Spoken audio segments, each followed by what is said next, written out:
બુલેટિનની શરૂઆત વીટીવી વિશ્લેષણમાં સૌથી મહત્વના મુદ્દા પર આજે ધ્યાન આપીશું। 2 દિવસથી આપ સતત એક વાત જાણી રહ્યા છો, સમજી રહ્યા છો કે ક્યાંક સાયરન વાગે, યુદ્ધ જેવી પરિસ્થિતિ, ક્યાંક ભડકારા એ પ્રકારની પરિસ્થિતિ ઊભી થાય તો બિલકુલ ગભરાવાની જરૂર નથી, કારણ કે આ એક મોક ડ્રીલ યોજવામાં આવી રહી છે।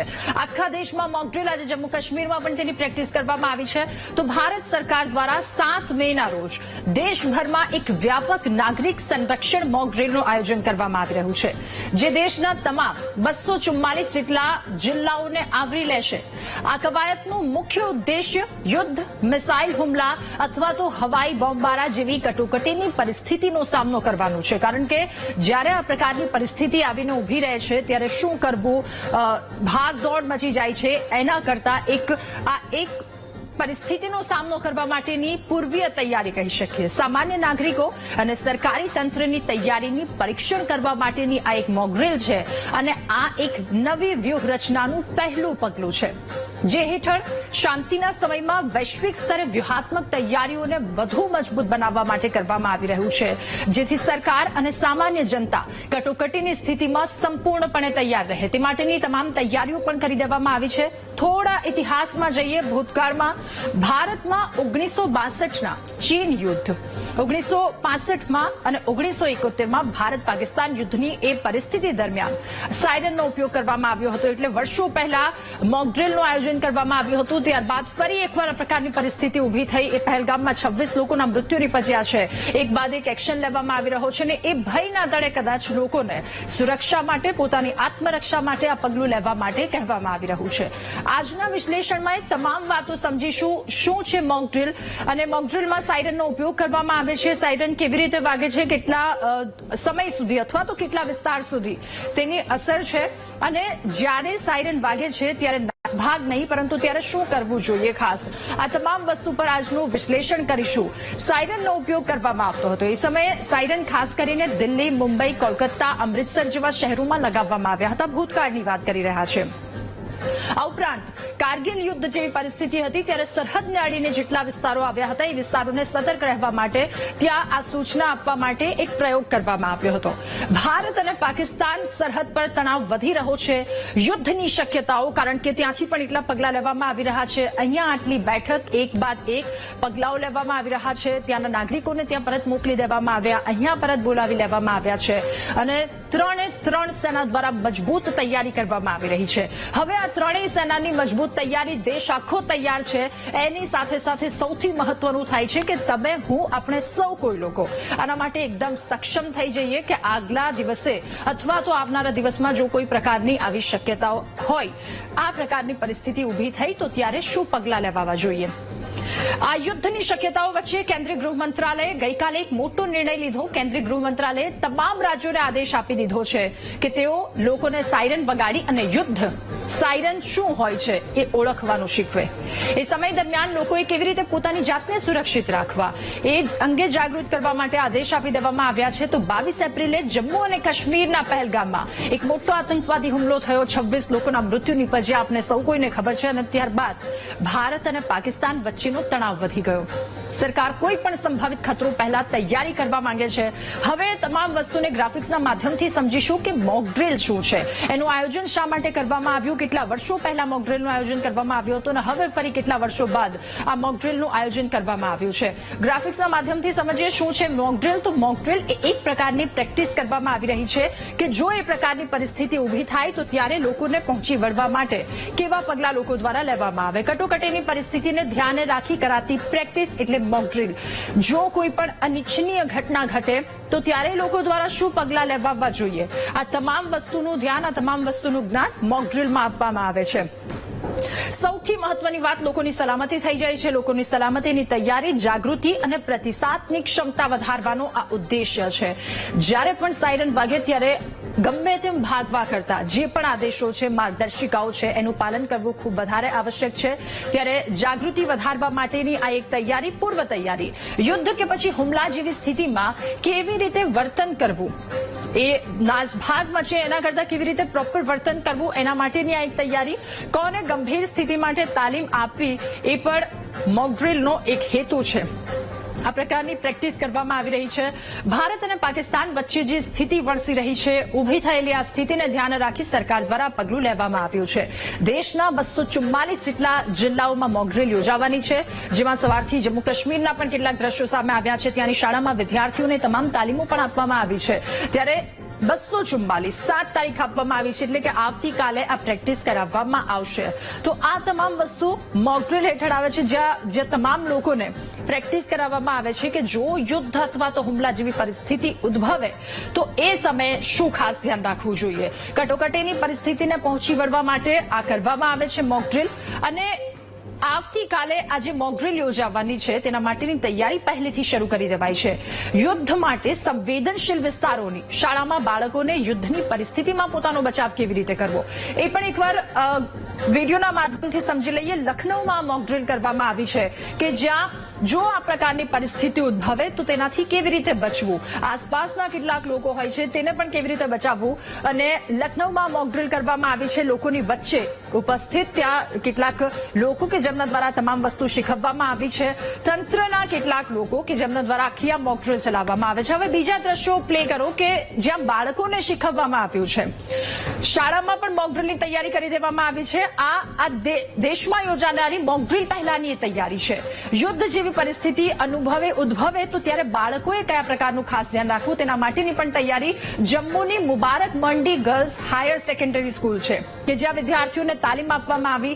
હુમલો થાય તો પોતાનો બચાવ કેવી રીતે કરવો, પ્રોટોકોલ શું, સુરક્ષિત સ્થળે કેવી રીતે ખસવું, એ શાળામાં તમામ વસ્તુ બતાવી દેવામાં આવી છે.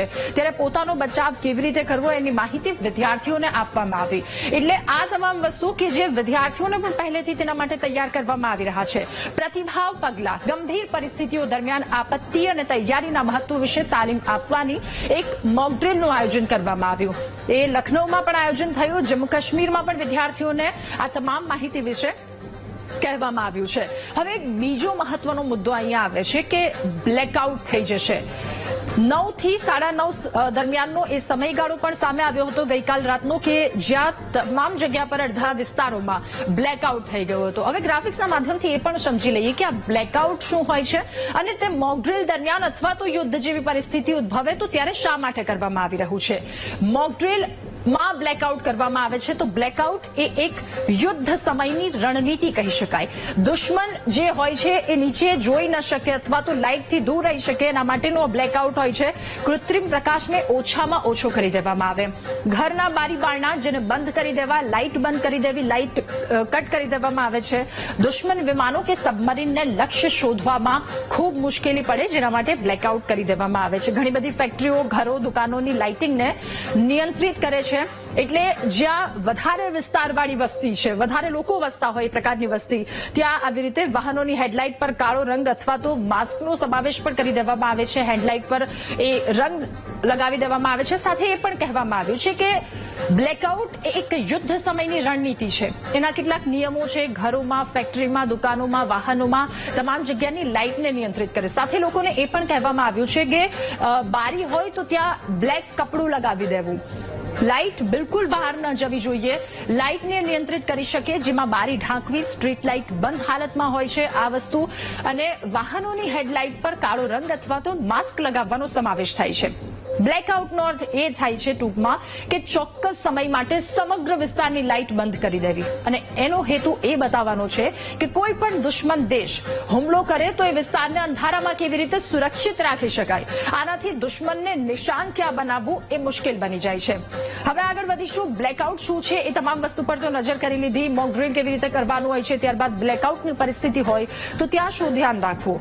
યુદ્ધ સાયરન વાગશે. હવે ગઈકાલથી એ સમાચારો, ઘણા સમયથી સમાચારો સાંભળી રહ્યા છો કે સાયરન વાગશે તો તમે ગભરાઈ ન જતા. આ સાયરન શું છે તો વાસ્તવમાં એક મોટેથી અવાજવાળું વોર્નિંગ સાઉન્ડ સિસ્ટમ હોય છે જે યુદ્ધ, હવાઈ હુમલો અથવા તો આપત્તિ જેવી કટોકટીની પરિસ્થિતિમાં કેવી રીતે કામ કરવું એ પરિસ્થિતિ આવીને ઉભી રહી ગઈ છે. હવે તમારે સતર્ક થવાનું છે. આ પરિસ્થિતિ માટે તમને તૈયાર કરે છે, તમને માહિતી આપે છે. એના અવાજમાં સતત કંપન હોય છે જેના કારણે સામાન્ય હોર્ન અથવા તો એમ્બ્યુલન્સના અવાજથી સંપૂર્ણપણે તે અલગ હોય છે. એને યુદ્ધને સાયરન તરીકે ઓળખાય છે અને યુદ્ધનું સાયરનનો સાયરનનો અવાજ ખૂબ જ વધારે જોરથી હોય છે. સામાન્ય રીતે 2 થી 5 કિલોમીટરની રેન્જ સુધી આ અવાજને સાંભળી શકાય છે. એટલે કે ધીમે ધીમે બહુ અવાજ વધારે મોટો થાય છે અને પછી ઘટે છે. આ ક્રમ થોડી મિનિટો સુધી ચાલુ રહે છે. જ્યારે એમ્બ્યુલન્સ સાયરન 110 થી 120 ડેસિબલનો અવાજ કરે છે, તો યુદ્ધ સાયરન 120 થી 140 ડેસિબલનો અવાજ કરે છે. LRAD એ ખાસ પ્રકારનું એક ધ્વનિ આધારિત ઉપકરણ છે, જેને દિલ્હીમાં પણ લાવવામાં આવ્યું છે. લોકોને જાગૃત કરવા માટે ઉપકરણ લવાયું છે. ખૂબ જ જોરથી અવાજ આવે છે, જેમાં 500 મીટર અને 1 કિલોમીટરથી વધારે દૂરના લોકો હોય છે તેમના સુધી અવાજ પહોંચે છે. તેમને યુદ્ધનું સાયરન સંભળાય છે. શક્તિશાળી સાયરન તરીકે કામ કરશે. ભીડને ચેતવણી આપવાનું કામ અને કટોકટીનો સંદેશ જનતા સુધી પહોંચાડે છે. હવે ગ્રાફિક્સના માધ્યમથી ફરી એકવાર એ સમજી લઈએ કે હુમલાનું સાયરન કેવી રીતે વાગે છે. તો યુદ્ધ જેવી કટોકટીની પરિસ્થિતિમાં આ સાયરન વગાડવામાં આવે છે, જે 1 કિલોમીટર અથવા તો 500 મીટર સુધીના લોકો સુધી પહોંચે છે. મોટેથી ચેતવણી આપતી આ સિસ્ટમથી હુમલાનું સાયરન દૂર સુધી સંભળાય છે, એટલે કે ઘણા બધા લોકો એક જ સમયે એ માહિતી મેળવી શકે. સાયરનનો અવાજ 2 થી 5 કિલોમીટર સંભળાય તે પ્રકારનો હોય છે. એટલે 2 થી 5 કિલોમીટરના લોકો જેટલા ત્યાં રહેતા હોય છે, તમામ લોકો સતર્ક થઈ જાય. આ સાયરન 120 થી 140 ડેસિબલના અવાજમાં, સાયરનના અવાજમાં એક સાયક્લિક પેટર્ન હોય છે, જે પહેલા ખૂબ જ જોરથી વાગે છે, ત્યારબાદ એકદમ ધીમું પડે છે. પહેલા ધીમે ધીમે અવાજ આવે અને પછી અવાજ ખૂબ વધારે વધતો જાય છે, ફરી એકવાર પછી એ ડાઉન થાય છે. એ પ્રકારની સાયકલિંગ તેના અવાજમાં હોય છે અને એ પ્રકારે આ સાયરન વાગે છે. તો આ હતા ગ્રાફિક્સ કે હુમલાનું સાયરન કેવી રીતે વાગે છે. આ સાયરન સામાન્ય રીતે વહીવટી ઇમારતો, હવે એ પણ એક અહીંયા સવાલ આવીને ઉભો રહી જાય છે કે સાયરન તો વાગશે, પરંતુ એ સાયરન કઈ જગ્યાએ હોય છે. તો એ પણ એકવાર સમજી લઈએ કે કઈ કઈ જગ્યા પર આવા સાયરન લગાવવામાં આવ્યા છે, અથવા તો તમારી નજીકના વિસ્તારમાં જો આ પ્રકારની કોઈ કચેરી હોય, આ પ્રકારના સ્ટેશન હોય, તો ત્યાંથી આવા સાયરન વાગશે. હવે વહીવટી ઇમારતો છે, પોલીસ મુખ્યાલય છે, ફાયર સ્ટેશન છે, લશ્કરી થાણાઓ છે, શહેરના ભીડભાડવાળા વિસ્તારોમાં ઊંચાઈએ આવા સાયરન સ્થાપિત કરવામાં આવે છે. હવે સાયરન ક્યાં ક્યાં સ્થાપિત છે, એકવાર ગ્રાફિક્સના માધ્યમથી એ પણ જોઈ લઈએ કે કઈ કઈ જગ્યા પર આ સાયરન સ્થાપિત છે. તો પોલીસ સ્ટેશન, સરકારી કચેરીઓ જેટલી છે, ત્યાં આ પ્રકારના સાયરન સ્થાપિત કરી દેવામાં આવ્યા છે, અથવા તો આગામી સમયમાં મૂકી પણ દેવામાં આવશે. ફાયર સ્ટેશન, પોલીસ હેડક્વાર્ટર, આ તમામ જગ્યા પર, સાથે જ્યાં બહુ જ વધારે ભીડભાડવાળી વસ્તી છે, જગ્યા છે, ત્યાં પણ સૈન્ય જગ્યાઓ છે, અને ભીડભાડવાળા સંવેદનશીલ વિસ્તારો કે જ્યાં વધારે પ્રમાણમાં લોકો રહે છે, એ જગ્યા પર આવા સાયરન મૂકી દેવામાં આવે છે. એટલે ત્યાંથી સાયરન સ્થાપિત છે, ત્યાંથી તમને એક સંદેશો મળશે. પરમાણુ હુમલાના ભયની વચ્ચે આ એક દેશ દ્વારા મોક ડ્રિલ કરવામાં આવી છે. અગાઉ વર્ષો પહેલા આપણા દેશમાં મોક ડ્રિલ કરવામાં આવી હતી, જ્યારે ભારત પાકિસ્તાનનું યુદ્ધની પરિસ્થિતિ જેવી ભડકારા વાગ્યા હતા, ત્યારે મોક ડ્રિલ કરવામાં આવી હતી, અને વર્ષો બાદ ફરી એકવાર ભારતમાં મોક ડ્રિલ કરવામાં આવી રહી છે. તો આ દરમિયાન એ માત્ર એટલી વાત નથી કે ખાલી ભારતમાં મોક ડ્રિલ કરવામાં આવી રહી છે. અનેક દેશોએ આ પ્રકારની અગાઉ મોક ડ્રિલ કરી છે. પરમાણુ હુમલાના ભયની વચ્ચે યુનાઇટેડ સ્ટેટ્સે 14 જૂન 1952ના રોજ પોતાનો પ્રથમ રાષ્ટ્રવ્યાપી નાગરિક સંરક્ષણ કવાયત હાથ ધરી હતી, જેનું નામ તેમણે આપ્યું હતું ડક એન્ડ કવર. આ નામ હેઠળ તેમણે મોક ડ્રિલ યોજી હતી. એ પણ એકવાર ગ્રાફિક્સના માધ્યમથી સમજી લઈએ કે કયા કયા દેશોએ ક્યારે આ પ્રકારની મોક ડ્રિલ કરી હતી. બ્રિટનથી અમેરિકા સુધી તમામ જગ્યાએ મોક ડ્રિલનું આયોજન કરવામાં આવ્યું છે, જ્યારે તેમને યુદ્ધની પરિસ્થિતિના ભડકારા વાગ્યા હોય. 14 જૂન 1952ના રોજ અમેરિકા દ્વારા આ પ્રકારની મોક ડ્રિલનું આયોજન કરવામાં આવ્યું હતું. ડક એન્ડ કવર તેનું નામ રાખવામાં આવ્યું. આમાં શાળાઓ અને જાહેર સંસ્થાઓમાં ચેતવણીના સાયરન વગાડી બાળકોને duck and cover medical mock drill આખી જે છે તે વગાડવામાં આવી હતી, જ્યાં નાગરિકોને ટેબલ નીચે માથા છુપાવી હથેળીમાં માથું ઢાંકી ડકિંગ કરવા માટે એક પ્રેક્ટિસ કરાવવામાં આવી હતી. 19 ફેબ્રુઆરી 1942ના રોજ આ પ્રકારની ફરી એકવાર થઈ છે. 11 થી 25 સપ્ટેમ્બર 1980માં બ્રિટનમાં સ્ક્વેર લેગ તરીકે આખી મોક ડ્રિલ યોજવામાં આવી હતી. એટલે અલગ અલગ જગ્યા પર મોક ડ્રિલનું આયોજન કરવામાં આવ્યું, જ્યાં ડકિંગ કરવાની પ્રેક્ટિસ કરાવવામાં આવી. તેનો હેતુ પરમાણુ હુમલાની શક્તિ અને આ શક્તિમાં પોતાની જાતનું રક્ષણ કેવી રીતે કરવું તેને લઈને તેમનો હેતુ હતો. હવે બ્રિટનથી અમેરિકા અલગ અલગ જગ્યા પર આ મોક ડ્રિલ યોજાઈ. તારીખ 14 1952માં અમેરિકામાં આયોજન કરવામાં આવ્યું. 19 ફેબ્રુઆરી 1942ના રોજ કેનેડામાં તેનું કરવામાં આવ્યું છે મોક ડ્રિલ. 11 થી 25 સપ્ટેમ્બર કે જ્યાં બ્રિટનમાં આ પ્રકારની મોક ડ્રિલ કરવામાં આવી. આ તમામ વાતો, એ બ્લેકઆઉટ શું છે, મોક ડ્રિલ શું છે, આ બધી જ વસ્તુ. પરંતુ હવે સૌથી મહત્વની વાત એ આવીને ઉભી રહી છે કે કે નાગરિકો માટે પણ એક નોટિફિકેશન બહાર પાડવામાં આવ્યું છે. જો મોક ડ્રિલ થાય છે અથવા તો યુદ્ધ જેવી પરિસ્થિતિ આવીને ઊભી રહે છે તો ત્યાં નાગરિકોએ શું ખાસ ધ્યાન રાખવું જોઈએ?